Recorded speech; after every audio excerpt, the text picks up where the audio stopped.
नमस्कार दोस्तों, आप सभी लोगों का स्टडी IQ अकेडमी स्वागत है। इस वक्त की महत्वपूर्ण जरूरी सूचना सभी विद्यार्थियों के लिए। राजस्थान नई भर्ती 2023 को लेकर सहकारी बैंकों में दोस्तों भर्ती की यहाँ पर अपडेट आई है। 625 पदों पे होगी भर्ती। फॉर्म फीस क्या होगी, योग्यता क्या होगी, सारी जानकारी बताऊंगा दोस्तों। अभी हाल ही में ये बड़ी खबर आ रही है, यहाँ पर कौन कौन से पदों पर भर्ती होगी।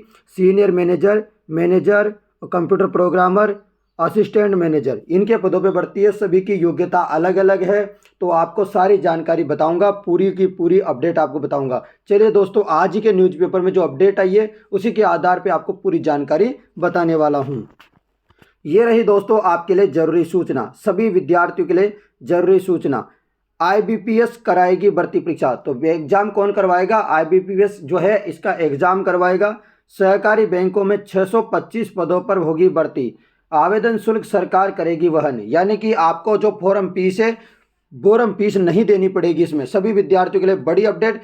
आखिरकार फॉर्म फीस कितनी लगती थी ये भी बताऊंगा आपको, कि कितनी राहत आपको मुख्यमंत्री अशोक गहलोत दे रहे हैं चुनावी वर्ष में, कि अब जो है फॉर्म फीस नहीं लगेगी। सहकारी बैंकों में जो भर्ती होगी उन सभी पदों के लिए। सहकारी बैंकों में प्रस्तावित 625 पदों पर भर्ती के लिए सीएम अशोक गहलोत ने मंजूरी दे दी है। भर्ती परीक्षा IBPS यानी कि बैंकिंग कार्मिक चयन संस्था से कराई जाएगी। तो यहाँ पर देख सकते हो भर्ती कौन करवाएगा? IBPS करवाएगा। भर्ती परीक्षा के लिए अभ्यर्थियों को आवेदन शुल्क नहीं देना होगा, यानी कि फीस जो है नहीं देनी पड़ेगी आपको। IBPS को किए जाने वाले भुगतान का पुनर्भरण सरकार करेगी। मंजूरी के बाद अब सहकारी विभाग इसी सप्ताह विज्ञप्ति जारी कर सकता है। तो दोस्तों इसी सप्ताह आपकी विज्ञप्ति आ सकती है। बड़ी अपडेट है राजस्थान के सभी विद्यार्थियों के लिए यहाँ की, क्योंकि जो है राजस्थान में 625 पद से एक और नई भर्ती आ रही है सहकारी बैंकों में, जिसका नोटिफिकेशन इसी सप्ताह जारी होगा। ये भर्ती अपेक्स बैंक, ये भर्ती किसमें होगी?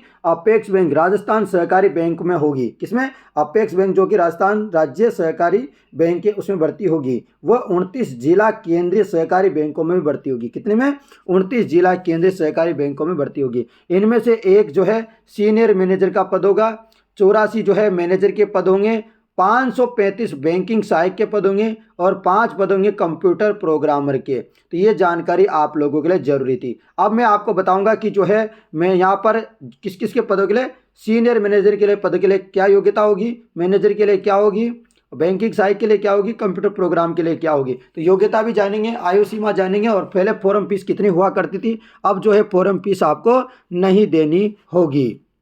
तो दोस्तों ये लास्ट ईयर का नोटिफिकेशन है, इसी में आप पूरी जानकारी देख सकते हैं। थोड़ी देर पहले आप थोड़ी ऐसे जानकारी ऊपर देख लीजिएगा। तो ये सिलेबस वगैरह तो मैं आपको बाद में बता दूंगा, ठीक है दोस्तों।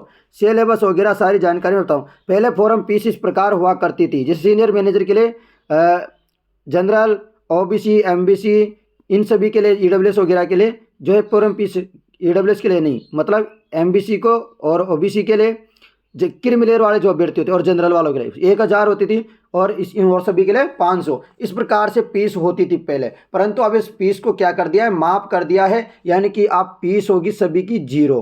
कितने फीस रखी गई है? 0 फीस, जो कि यहाँ पर अखबार में साफ साफ बोला गया है, यानी कि आप कोई फीस आवेदन शुल्क नहीं देना होगा सभी, इसलिए आप लोग फॉर्म भरना। अब जो है अब अपन जानेंगे यहाँ पर सिलेबस वगैरह, ये बाद में जानेंगे, मैं अलग से वीडियो बना दूंगा। अभी जो जानकारी इंपॉर्टेंट है आप लोगों के लिए वो बहुत ज़रूरी है। तो यहाँ पर आप लोग देखेंगे तो यहाँ पर कितने माइनस मार्किंग है, कितने आपको परसेंटेज लेके आनी है, ये बाद में सारी जानी के डिस्कशन करेंगे।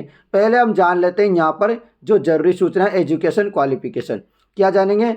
एजुकेशन क्वालिफिकेशन जानेंगे। आप सभी विद्यार्थियों की जो है क्या एजुकेशन क्वालिफिकेशन होनी चाहिए। तो यहाँ पर बात करें सबसे पहले सीनियर मैनेजर। यदि आप सीनियर मैनेजर के फॉर्म भरना चाहते हो, परंतु पद एक ही है, ध्यान रखना एक पद है, तो इसके लिए होना चाहिए an MBA degree from a university established by law in India, 2 year post graduate diploma in business management with graduate in any subject or an equivalent degree recognized by the state government, knowledge of computer compulsory। तो ये जानकारी आपके पास है तो आवेदन करेंगे यहाँ पर। फिर मैनेजर के पद 84 पदों के लिए यदि आवेदन करना है तो graduate in any subject from a university established by law in India और an equivalent qualification recognised by the government, knowledge of computer in compulsory. तो ये है तो आप आवेदन करेंगे। परंतु यहाँ पर यदि आपको कंप्यूटर प्रोग्रामर, जैसे कि मैंने बताया, तो उसके लिए 5 पद है। आवेदन करना है तो आपके पास BTech, कंप्यूटर साइंस में, IT में electronics and telecommunication, electronics and communication, electronics and instrumentation, MCA और MSc कंप्यूटर साइंस में या MSc जो है IT में कर रखी है तो आप आवेदन कर सकते हैं।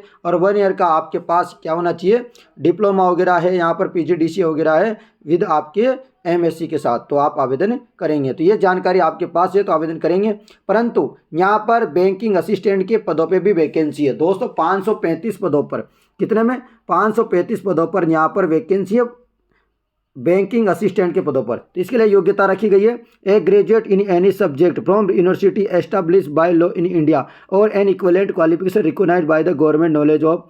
आपको जो है आप इसमें ग्रेजुएट होने चाहिए, यानी कि आपने BA कर रखा है, BCom कर रखा है, MBA कर रखा है, BTech कर रखा है, आपने कुछ भी कर रखी है, बस आपके पास डिग्री होनी चाहिए तो आप आवेदन करेंगे। और साथ में आपके पास एक कंप्यूटर का कोई भी सर्टिफिकेट होना चाहिए, नॉलेज होनी चाहिए।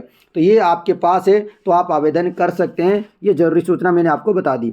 आयु सीमा की बात करें, न्यूनतम 18 वर्ष होनी चाहिए, अधिकतम 40 वर्ष आपकी आयु सीमा है तो आप आवेदन कर सकते हैं। आयु सीमा की जो गणना की जाएगी 1 जनवरी 2024 के अनुसार, 1 जनवरी 2024 के अनुसार आपकी आयु सीमा की गणना की जाएगी। ये आप लोगों को बता देता हूं दोस्तों। तो आप लोगों को ये सारी जानकारी कैसी लगी? और दोस्तों योग्यता वगैरह मैंने बताई दी है। आपको फॉर्म भरना है सभी को, किसमें? बैंकिंग असिस्टेंट में। किसमें? बैंकिंग असिस्टेंट के पदों पे फॉर्म भरना है। और इसके लिए योग्यता मैंने बता दी, ग्रेजुएशन प्लस आपके पास कंप्यूटर नॉलेज होनी चाहिए। ग्रेजुएशन, समझ गए आप लोग? तो दोस्तों आप सभी वीडियो को ज़्यादा से ज़्यादा शेयर कीजिए। यदि आप ज़्यादा से ज़्यादा शेयर करोगे तो आगे आपको जो है सिलेबस भी बताऊंगा इसका, और कितने पासिंग मार्क्स होने चाहिए, और लास्ट ईयर क्या कट ऑफ रही थी, सारी जानकारी आपको मैं बताने वाला हूँ। पूरी की पूरी डिटेल के साथ आपको हर जानकारी मिलेगी। चलिए दोस्तों, मैं मिलता हूँ नई अपडेट के साथ, तब तक बने रहिए। जय हिंद दोस्तों, जय भारत।